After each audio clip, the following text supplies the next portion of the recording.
I was going to change the world by doing something about the way people die. I was going to find a way to make it possible for people to die not only better but well. The Completed Life Initiative presents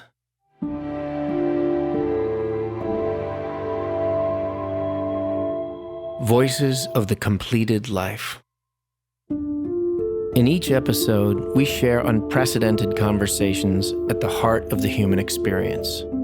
Our hosts dive into honest dialogue about mortality, loss, and grief, as we hear firsthand from individuals who seek to avoid life-limiting maladies in a body that may no longer serve them, and who instead aim to celebrate their lives as completed. These are stories that may challenge and surprise you. These stories are worth listening to. These are Voices of the Completed Life.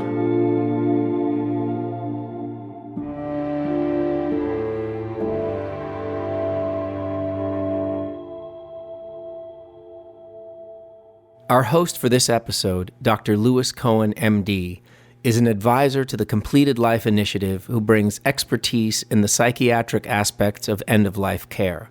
Recipient of the Eleanor and Thomas Hackett Memorial Lifetime Achievement Award, as well as numerous honors for his writing, Dr. Cohen is completing his third nonfiction book for the public, Winter's End, about a young man with Alzheimer's who hastened his death. Our guest for this episode is Faith Sommerfield, the founder of the Completed Life Initiative. Faith believes that self-determination should be the right of every individual. As you will hear in this episode, she has maintained this belief throughout her life and her vision for the Completed Life Initiative. We now return to Faith's interview with Lou Cohen. Okay, so a pretty broad question. Where does your story start? Okay, so my story starts, I'm not precisely sure when. I know that I saw some really bad deaths, particularly one when I was quite young, maybe 9 years old, something like that. And of course, I was 9 years old. I was immortal. I was a child. And my sister's best friend died of leukemia. And that is such a long time ago. Looking back, it's very hard for me exactly to know whether that was really the beginning of my my questions about suffering at the time of death. And I know that over time, my interest has become deeper and broader and more specific over time. But it started with this one experience and my overwhelming feeling that this was wrong. Children should not suffer when they die. Children should not die, but they certainly should not suffer. And that expanded into the entire subject of suffering at the end of life in my head. And a lot of my studies in college, where I was an English major, so you wouldn't think necessarily that this was an academic interest, but amazingly, an awful lot of poets, particularly metaphysical poets, which was one of my favorite periods, did a lot of, well, I can't say speculating because they were writing beautiful poetry, but they got into death and dying and autonomy at the time of death and all these things which are now foundational CLE. It's our mission. And then there was Dr. Kevorkian, and there were all those things. I've just, now I'm looking back and I'm approaching, I don't feel so immortal anymore. And, well, I don't feel so immortal anymore, and I'm desperately, desperately concerned with the way we die in America and the fact that it is not possible now to have autonomy at the end of your life, not to suffer should you have a terminal illness. I mean, I assume our audience knows that there is legislation now in the United States, in 10 states, I believe, plus the District of DC, which gives people who are terminally ill the ability to end their lives with medical assistance in the form of, if you're approved by, I think, two physicians, I know two physicians at least, you can then get a prescription which you must ingest yourself, and you can die a peaceful death. Now, if I can. Sure. You have laid out, I think, really the roadmap of what we will be talking about today. Let's go back to the beginning. Okay. Because you evoke the image of a suffering child, a friend of the family, a death that you became that marked you. So if you could first tell me a little bit about that family you came from. Okay. Well, I came from I guess you would say a privileged upper middle class family, quite typical. My father was a very ambitious, aggressive, successful corporate lawyer. My mother was a bit emotionally unavailable. I had one sister, 2 years younger. I have one sister 2 years younger than I am. And I don't remember, I wouldn't, I think I didn't, must not have had a really happy childhood. I don't remember ever taking family trips. I remember many, many, many holiday occasions, Christmases and Easters with my maternal grandparents, and I had a large family. I have 13 first cousins, and so we were all gathered there, and that was very, very happy memories. So let's hone down on, if you don't mind, a little bit more of the specifics of what happened with your sister's friend. Okay. I can't give you a lot of specifics because it's fuzzy. My sister's friend, they had been friends probably since first grade, and this was, I think my sister was 7, so I'm a little unsure of the exact timing, but they were best friends, the way best friends are when they're in kindergarten or first grade or second grade. And there were a lot of sleepovers at our house, so I was sometimes there. I was always there, I guess, when Gabby was coming for a sleepover. And I really, maybe I don't want to remember it, but I am a little fuzzy. I know as she got sicker, she lost weight. She was clearly sick, visibly sick. And I don't know how or why, but I found myself thinking about it a lot. And my sister and I didn't really talk about it. My sister was devastated when Gabby died. We didn't talk about it a lot. In those days, you didn't talk about things that were unpleasant, or I can't think of a better word, but there are. It had a huge effect on me. I don't know why, because it just stayed with me, and I kept thinking, even when I was pretty young, that certainly God had not intended us to suffer at the time of our deaths. And then, as you know, the older I got and the more conceptual I was able to be, I felt that life was a complete cycle, and the last period in the cycle was death. But it shouldn't be a bad death. It should be a perfect circle. And I don't personally believe that when you die, you cease to exist. I think you have a soul, and death is not the end, but death is certainly, it's a time of great sadness, but it should not be, I kept thinking, it should not be a time of suffering. And then I was, I don't know, along came Dr. Kevorkian, and I was his cheerleader. I was so thrilled by what he did, and him going out there and talking about mercy killing, which indeed is what I believe was his work. So Yeah. if I can pull you back a little bit, another Okay. step, okay? Because I was struck by, number one, the fact that when the death of your sister's friend was taking place, communication was limited. You and your sister did not talk about it, was not a general subject. And you go to college and you become intrigued with English, you become intrigued with the English poets, and they do nothing but, as you say, talk about death. It's one of their favorite subjects. Yes. So they're busy communicating and communicating to you and putting words, putting ideas into words on a subject that had been taboo for you. And now you've just brought up um, uh, Dr. Jack Kevorkian. And one of the things that strikes me about him was his outspokenness. Mm. The man did not hesitate to say the things that weren't being said, but were being felt by a lot of people. And I gather that resonated with you. Oh, absolutely. Absolutely. And he said, I read one of his books, and there was a wonderful line in it, which I believe it says, it is only through death that we learn about the living. He was, in fact, a pathologist, so that was very appropriate for him to say. But I know he was a pariah to most of the world, and it was. We're not going to get into the merits or non-merits of Dr. Kevorkian and his work, but he clearly shared my opinions that people should not suffer at the time of their death.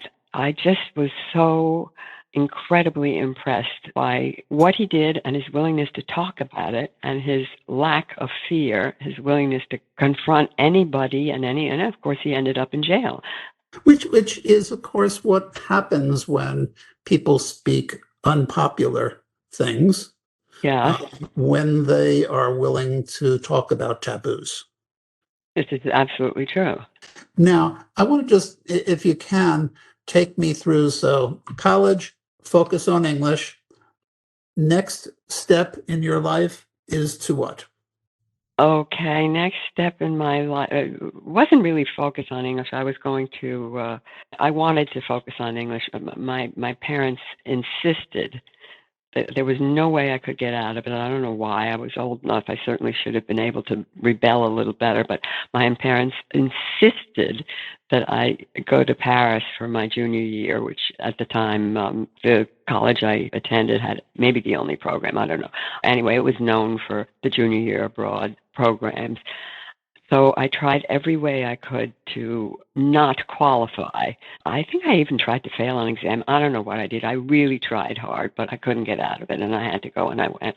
And so I spent my junior year in Paris, and that made me ineligible to, I guess I had to be a French major the year I went to France, and I could only have 1 year as an English major, so I couldn't be in the honors program, which was a crushing blow to me at the time, but it gave me more time to delve into English poetry and metaphysical poetry. And the thing about not suffering at the end of life was always kind of playing in my head. I mean, I was young. I was in college. Okay, so then I graduated as an English major. What are you going to do as a graduate of Smith College in English literature? Well, those were also the days when who your parents knew was very helpful. So my father, I think, got me a job at Harper's Bazaar because I was young. I was in New York. I was fashion. That sounded fun, and I ended up quite unexpectedly becoming a fashion editor. I started out as a gopher, and I was a fashion editor after a year. So that was my first career. I did that, and I didn't like it at all, but I did it. And then after that, I had to get married because I probably was the only person I knew who wasn't married by the time I was 25 then. So I got married, and I knew it was not going to work, but I was afraid I'd be a spinster forever, so I wanted to be Mrs. Somebody, so I put in a year. And this is really digressing. Anyway, and then a year later, I met my husband, and we had three children. The first child, this is one of my more awful experiences with death. The first child died right after birth. It was a completely normal pregnancy and delivery, and there was no reason. She never breathed. There was no reason. I spent the next, I don't know how many years of my life reading the autopsy. I never saw her. I never held her. Uh, and that got me redoubled down on some of the horrors of death and the idea that this was a life and yet it wasn't. And anyway, then fortunately I had two more children, and I can't remember if I was working. I had a stint in public relations. I can't remember whether that was when the children were really young, because we moved to Greenwich when the children were 3 and 4, I think. And It's how we measure time, isn't it? it's how we measure time, yes. And I have never stopped thinking about the way people die and the inequity of much of it.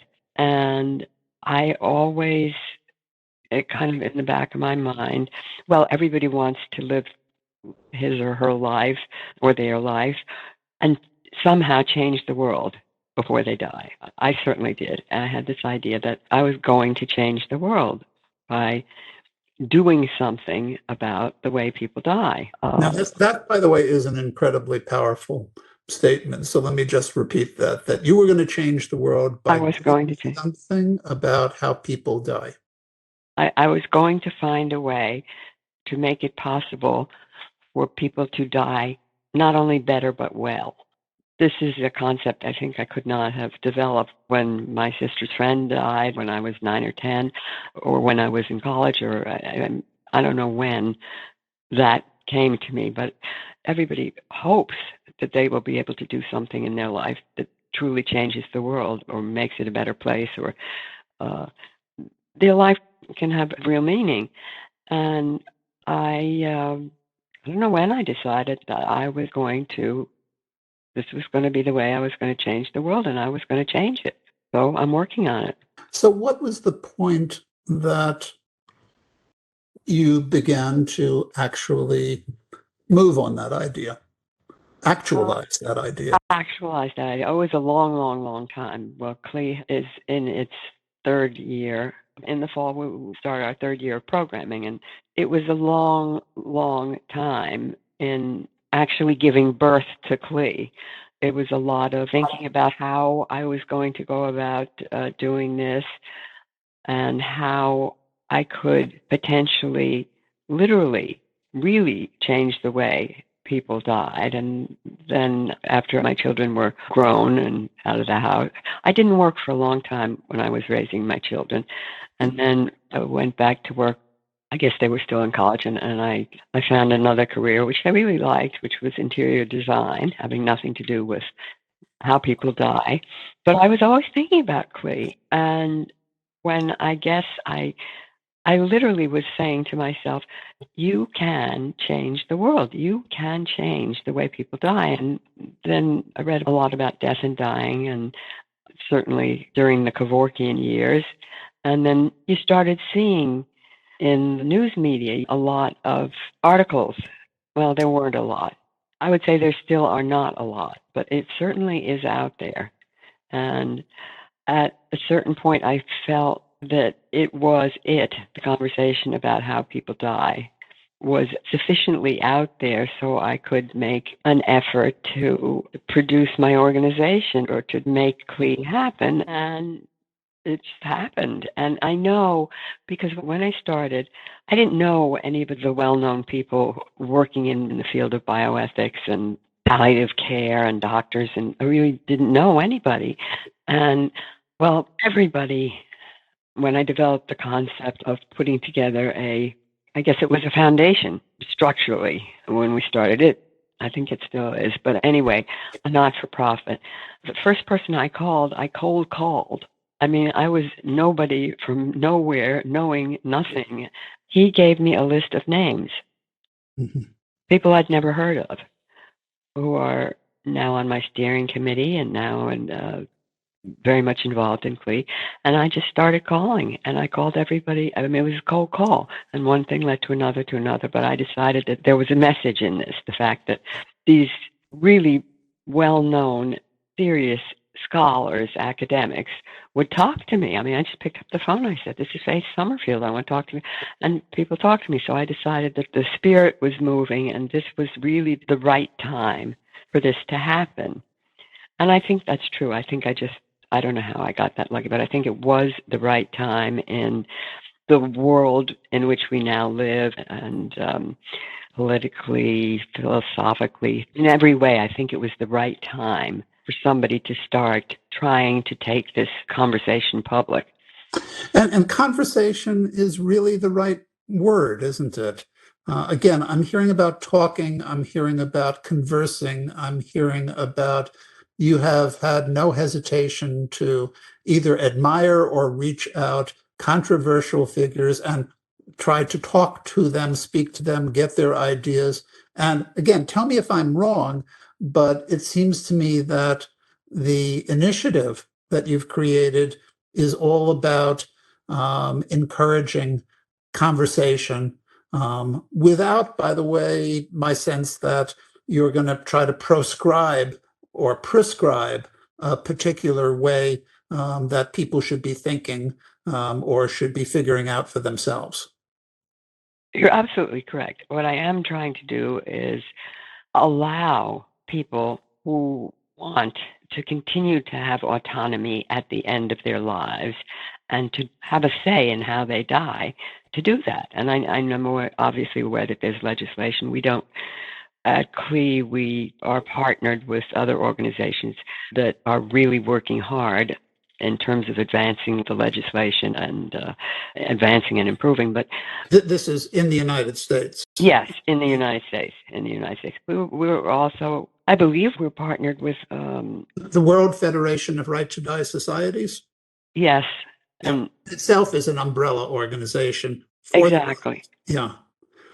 Because I understand that you have some strong feelings about America and where it's at now, as opposed to Europe, Canada, and some of the other countries out there. Maybe you could speak a little bit to that. Well, I'm horrified by where America is at now in many areas other than end-of-life situations. We're living in a pretty dark world right now, but I am horrified. Well, I am horrified, so I guess it's okay to use that word, at the way America refuses. Americans have always been, I think, a very death-averse culture. We didn't have the traditions that other cultures have had of taking in our elders to live with our families at the end of life and respecting our elders as they do in many Asian cultures. And America's America in relation to how we talk about dying, or rather don't talk about dying. Americans are, in my opinion, very out of touch. To the extent that we do talk about it, generally it's almost like politics. There are the yeas and the nays, there are the deniers and the believers there, but we don't have a lot of conversation. We try to not publicize, not speak publicly about end-of-life issues.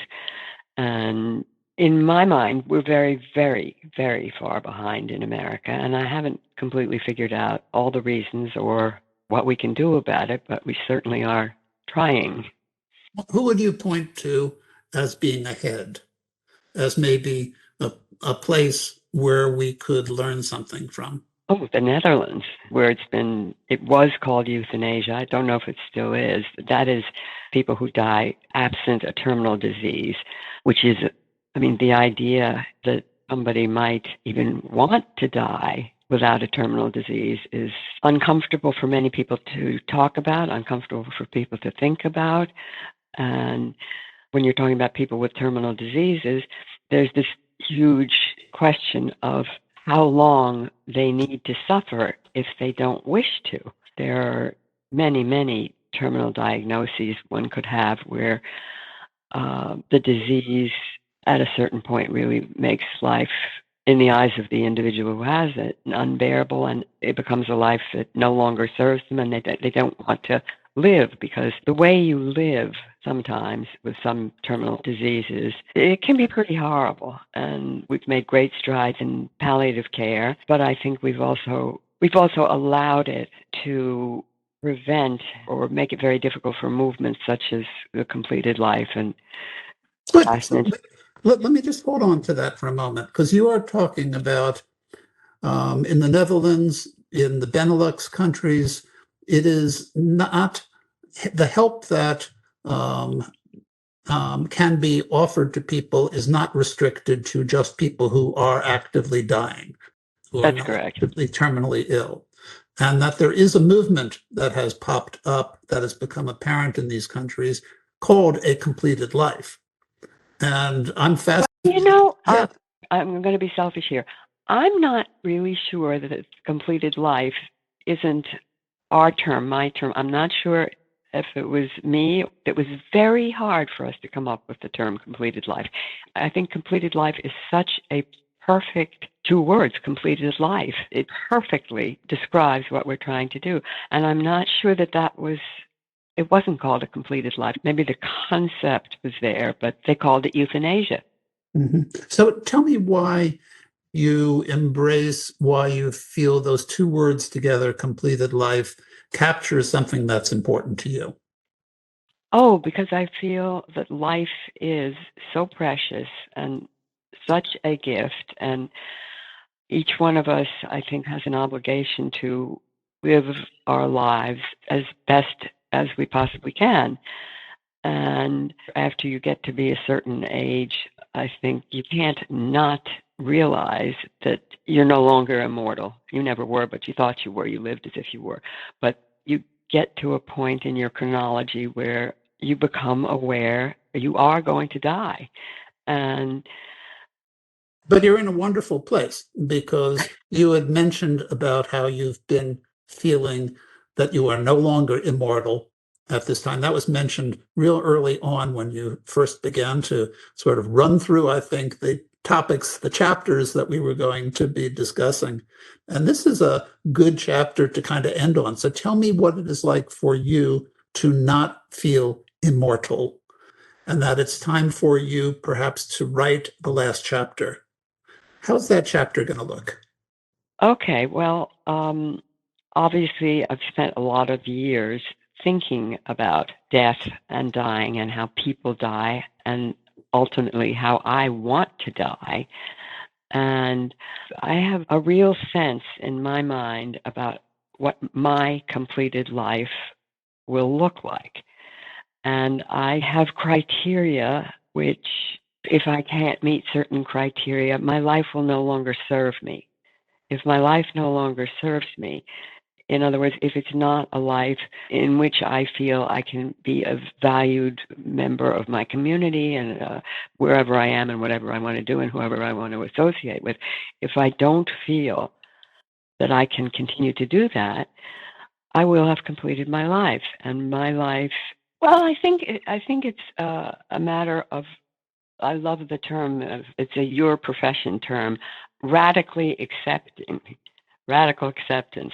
And I love the idea of radically accepting the fact that you will die and that you can have complete autonomy at the end of your death and that your death can be the death that you want. But nobody can define, if you're looking for a definition of the completed life, that is impossible. Only the individual living that life can determine when it is completed.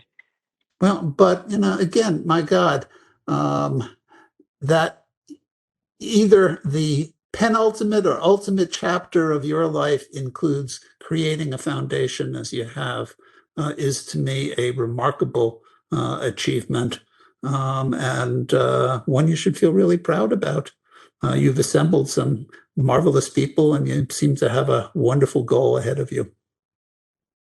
Thank you. I am proud of it. Everybody working for CLE is completely selflessly dedicated to the mission of making good death possible. And that's what I want to say. That's what I want to do. That's what I want CLE to do. And it's not going to be an easy road. It's not going to happen in my lifetime for sure. I certainly intend to be in charge of when I die and to have the most perfect death possible. And there are perfect deaths. I have criteria, and they do exist, and they're out there. As I said, it breaks my heart. This is not possible for everyone. We're nowhere near reaching that marker, but I think we are continuing really to push the envelope and to open conversations in America where they couldn't exist before. You just heard from Faith Sommerfield, the founder of the Completed Life Initiative. On September 27th, 2022, in Basel, Switzerland, Faith died peacefully at the time of her choosing. The Completed Life Initiative owes its existence to Faith's extraordinary vision for a world without suffering at the end of life. We want to thank Faith for her perseverance and will forever honor her contribution to our cause. You can view our full statement to the press at www.completedlife.org. If you would like to share a response to Faith's story, please feel free to reach out to us on our social media platforms at Completed Life. Additionally, if you are interested in sharing your story of a completed life on this podcast, whether for yourself or a loved one, please reach out to us via email at info@completedlife.org. The goal of this podcast is to share end-of-life stories of all stripes, to further weave together our collective understanding of what it means to live a completed life.